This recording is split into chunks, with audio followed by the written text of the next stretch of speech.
In this video, I am going to show you how to knit KTBL, knit through the back loop. Hi, this is Ari from Palmieri Arts and Crafts. Today I will show you how to knit through the back loop. The purpose of knit through back loop is to twist the knit stitch.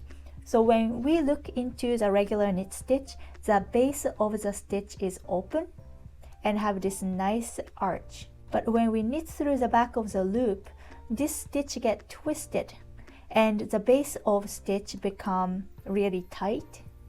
And it looks like it crossed over each other and creates this nice lovely texture. Let me show you how to knit this stitch. When we knit normally, we put the right needle from the left side of the stitch and knit.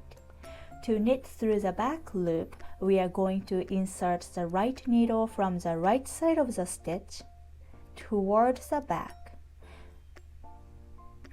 So when you're looking from the front side, the right needle is behind the left needle. Then wrap the yarn around and knit. Let's try again. Insert the right needle from the right side of the stitch towards the back and then knit. And that's all you need to know to knit through the back loop. I work really hard to make my tutorials clear and easy, so if you think it is helpful, please hit like and subscribe to support this channel.